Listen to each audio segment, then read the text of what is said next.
Hi, this is Elena with Black Sheep 303 Creative. Thanks for checking out the continuation of my foiled Easter card with the ScanNCut DX tutorial.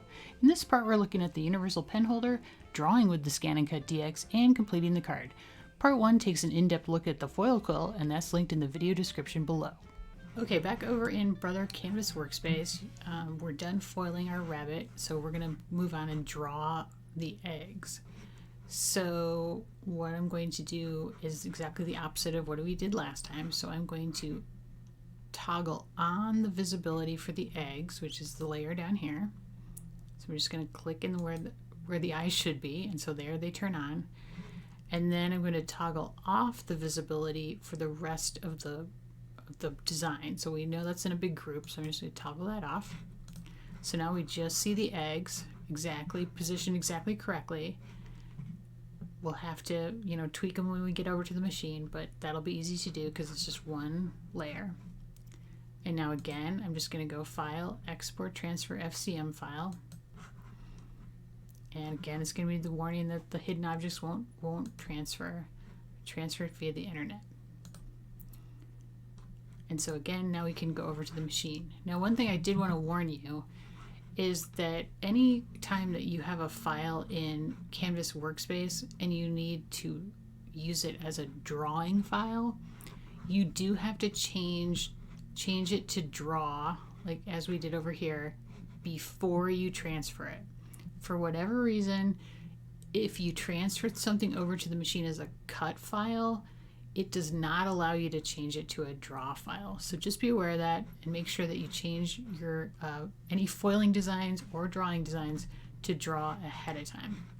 All right, now let's head back over to the machine and finish this card. Okay, back over here at the machine, I am going to just hit back. I'm actually going to hit the home button. It's going to say, is it okay to delete it? I'm going to say yes, because we're retrieving a new file now. So I'm going to do retrieve data. Again, hit wireless, and it brings up the eggs. Now it is showing the background scan that I originally did, but I wanted to see it now with the foil on it, so I'm going to hit scan again for the matte.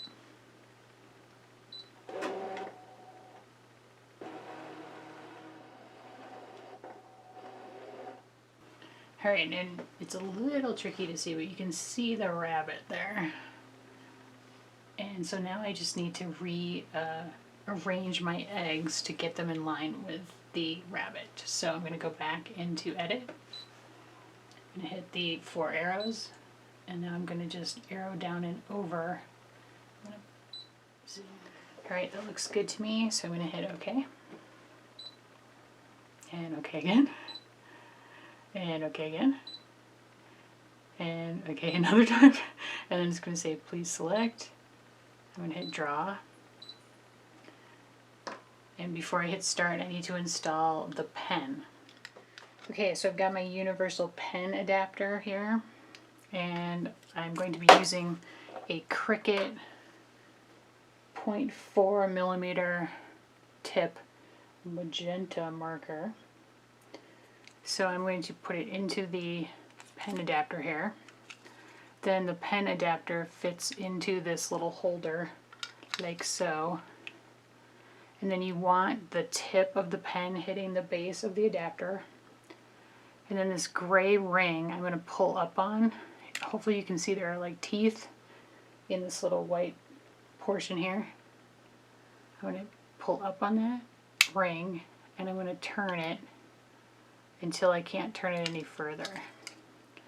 So I'm all the way on the last section, and the little gray teeth fit into the white openings there to hold the Cricut pen. And now I'm going to put it with the Brother logo facing front into the carriage. Push down a little bit and press it, and then lock it in place. So I'm going to just hit start.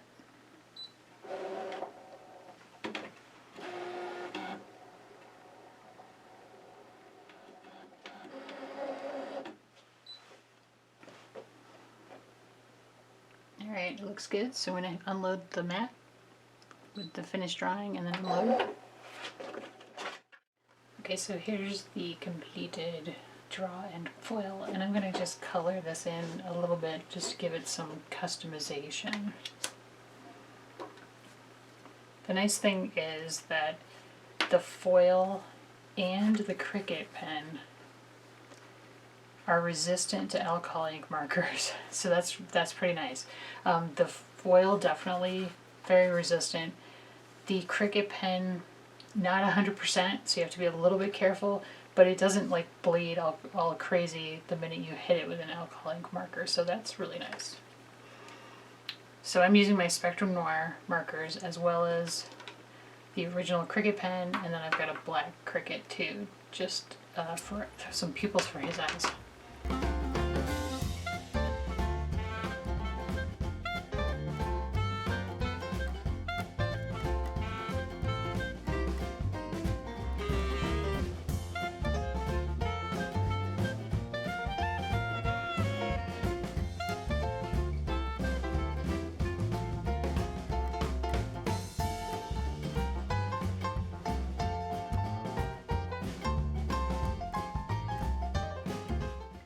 Okay, so that is the completed card. Pretty cute. I cut out the main portion with one of the dotted scallop circles dies from Elizabeth Craft Designs.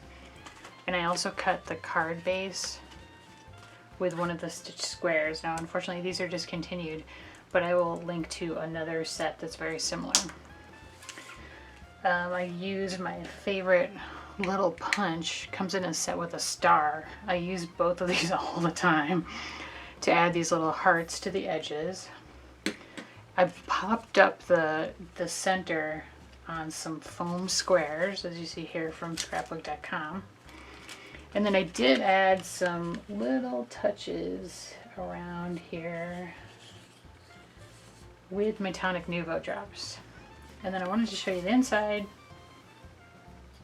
That little Happy Easter, I also drew that with the ScanNCut and cut it out with the ScanNCut, and I'll include that file in the video description so you can download that for free, because I just put that together. It was super easy. And then I added a little gold heart.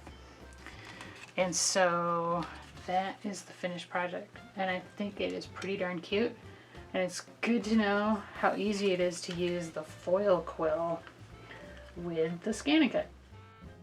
There's another close-up look at the completed card. If you missed part 1, I would highly encourage you to check that out. It's linked right here, along with a playlist for additional ScanNCut tutorials. If you got something out of the video, I would really appreciate it if you could give me a thumbs up, leave me a comment, and consider subscribing to my channel. It really helps me out a lot. Thanks so much. Have a great day.